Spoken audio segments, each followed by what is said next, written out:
What's happening? Oh no, now I don't like the looks of it. So it won't start back up? No. Crap.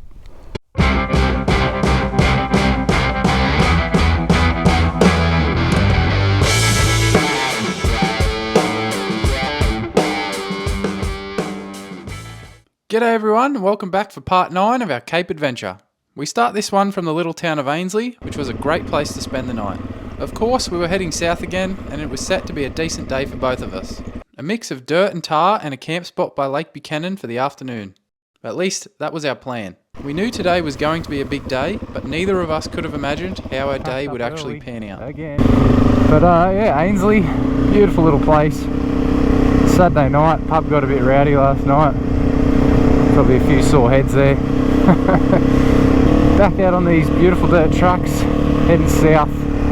First stop is a little place on the map called Conjurboy, I think it's pronounced, but there's a little fuel stop there. Hopefully there's fuel and we can top up and keep on heading the way we need to go. But cool as this, a little train bridge there, the water pumping through. Beautiful place. Very, very happy we came this way. Didn't even know it existed really, but very glad we came through. So jump back onto these trucks. I'll be able to do 100 k's on them again, I imagine. But chat to you guys down further, eh?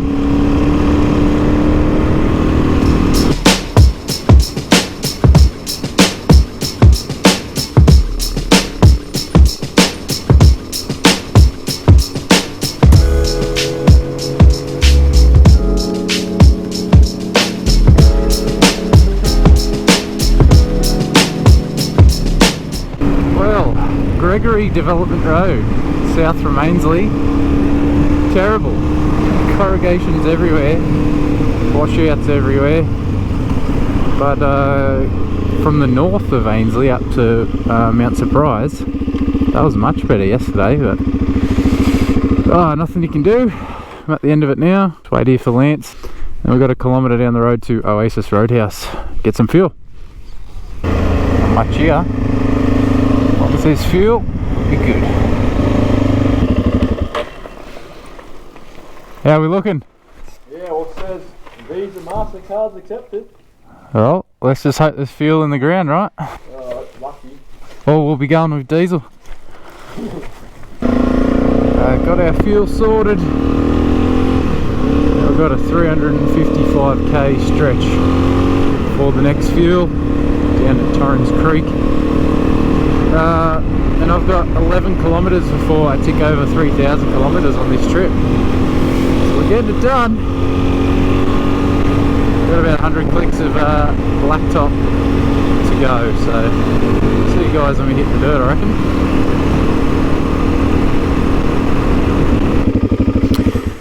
Whoa, that was a long stint, 108 k's.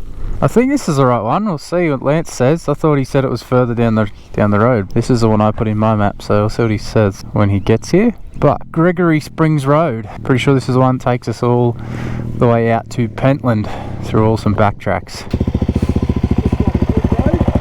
Is this the one you meant? Hey? Is this the one you meant? Yeah. Yeah. Looks like a good road, eh? Yeah. Even if we can do 80-90k an hour. Be perfect, man. I know we're only just at the start, but it looks like a nice road.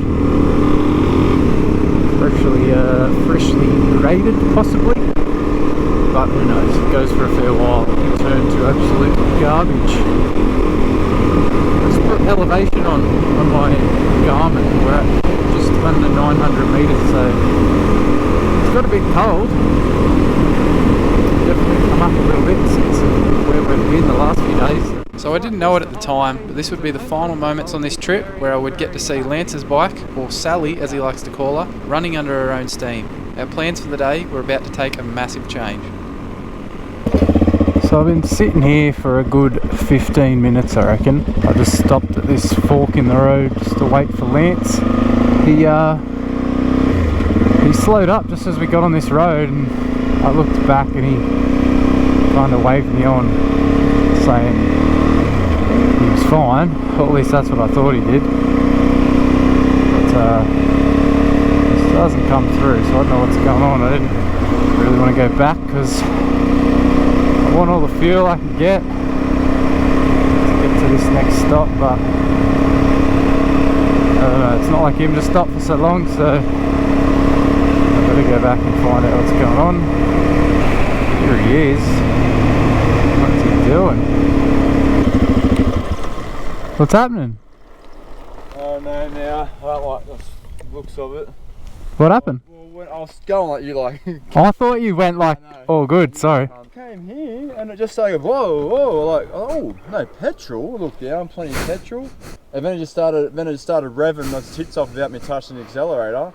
So it won't start back up? No. Crap. So I'm just gonna check the spark plug, do the basics, but if you listen to this, I don't know, I didn't hear anything break. Hear the sucking noise up there? I'll have to take my helmet off.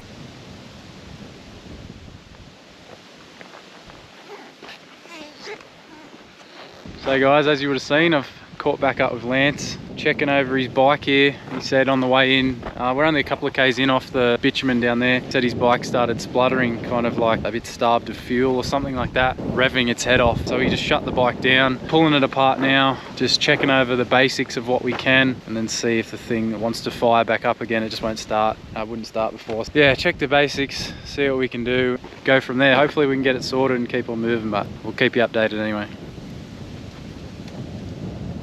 We've got 150k potentially to go. It's gonna take a while. So anyway, the DRZ, look, it's still a great bike, but something has gone wrong with my one.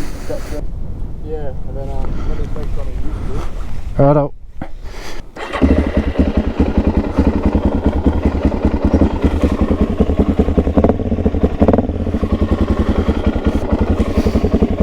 Good.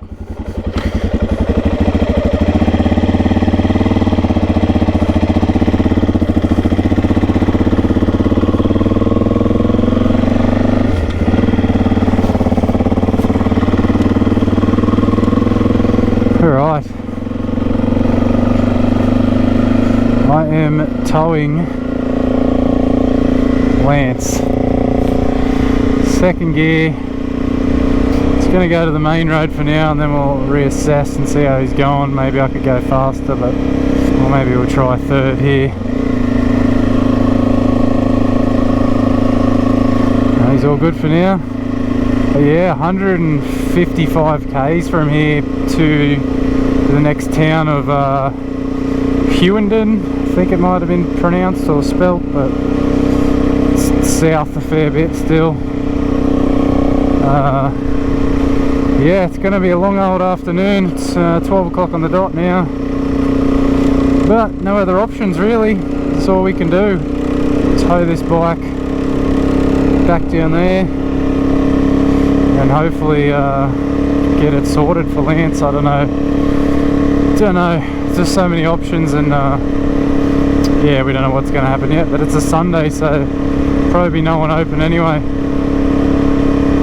We might even get lucky if we get back to the main road.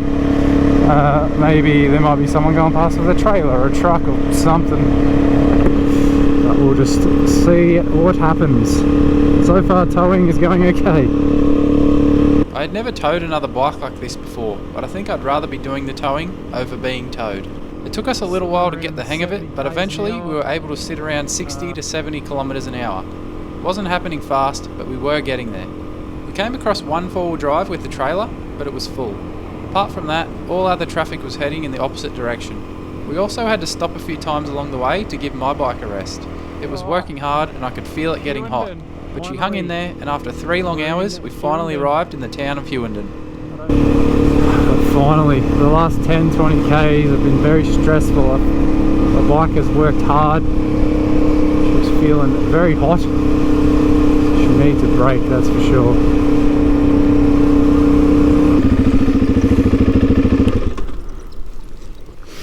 Well, we made it to town. How did it feel towing? Felt fine, but I was pretty stressed that last 20 k's because I just felt like my bike was getting really hot. But yeah. I just stopped here because we can work out where we actually want to go before I just drive around. So everyone, quick update. We're here in Hughenden. Got a room here. Lance is out the front here working on his bike. He's going to try and check the carb out and see if it's something that he can fix up. Tonight, I've got my bike in here too. It's obviously running, but I'm just going to check it over and make sure there's no issues everywhere. Bit of a rough day. Happy to be here and have a room, but fingers crossed Lance can sort out this issue. I'm not really much help because mechanically I have no idea with this carby and stuff, so I'm here to offer help if I can in any way, but watch this space. So I haven't escaped entirely. Thought I had a leak coming from under here from something cool and oil, but it seems to be oil coming out of this hose here, which oil comes up through the frame, and I think this one sends it back down, or it could go the other way, I'm not sure. But I think what's happened is when I've put a new clutch cable in, I've moved this zip tie up here. I might have pulled it too tight, and that's pulled this hose up just a touch, which has been enough for the oil to leak out underneath everywhere. So I'm going to clean it all off, move that zip tie and drop that down, and hopefully that's all it is. So luckily I got some oil, thanks to Lance telling me to bring it again, and I'll top it back up. I have to do another one for camera, mate, but see you later. Bye everyone. Say bye to Lance, everybody.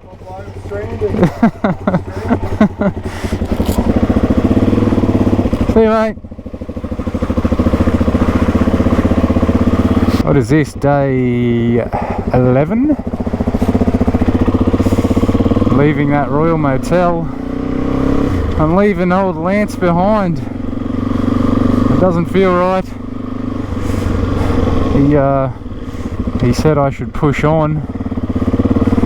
Obviously I can with my bike still going, but yeah, I feel for the guy. He's in a tough spot at the minute. He's yeah, I've tried everything, figured out the problem with the bike. A little piece of the carb has broken off and it's gone into the engine. The slide in the carb has gone to the engine, so don't know the damage yet, but yeah, he just got to figure out a way for himself to get home, and then try and figure out what to do with the bike as well, whether he can take it with him somehow on his way home, or if he'll have to leave it here and get it picked up at another time. But he'll keep me updated and we'll figure out what he's going to do. But yeah, feels wrong to be leaving him, but what else can I do other than sit around and do nothing? But I'll get some feel for myself, and yeah, I'll let you guys know what I'm up to. So as I said guys, it felt wrong leaving Lance behind, but there wasn't much point me hanging around Hewenden. Lance was supportive of me continuing on my adventure, while he sorted himself out with a way home, and a way home for Sally as well. I can confirm he survived and did eventually get himself back home, but I won't give too much away here. You'll have to jump over to his channel to see how he got himself out of Hewenden. For me though, this day was pretty big. 700 kilometres of some of the most boring roads imaginable. With what happened to Lance's bike the day before, it had put the wind up me a little bit. I was cautious of venturing too far off solo, thinking the same could happen to me. I made it to Emerald just before sundown and found my bike was once again leaking oil from the same hose. I sorted it out with some cable ties this time so I could push on for the next day. The next day I did do a bit of exploring through Expedition National Park. It was actually a really nice ride, and somewhere I may have to head back to and explore some more. I was getting close to home, but I pulled up in Miles to spend one last night before I'd be home to the Gold Coast the next day. So sadly guys, that's the end of this Cape adventure, and what an adventure it has been. Trip of a lifetime completed, some awesome memories, and I'm super appreciative of the support you've all given me throughout. So thanks to all of you who have watched, liked, commented or shared these videos. It means a lot to me. As I said earlier, make sure you jump over to Lance's channel to see how he made it home, and you can also watch his series of the trip to see everything from a different perspective. If you're interested in doing your own Cape York adventure or something similar, be sure to subscribe to the channel. I'll be releasing a wrap-up video of the trip, and I'll throw in a Q&A to answer some questions you might have, so be sure to leave a comment down below. And lastly, I want to give a massive shout out to Lance. I didn't even know the bloke before this trip, but I think it's safe to say I've made a mate for life, and hopefully we can organise a few more adventures together in the future, mate. Ride safe everyone, and I'll see you all soon. Later.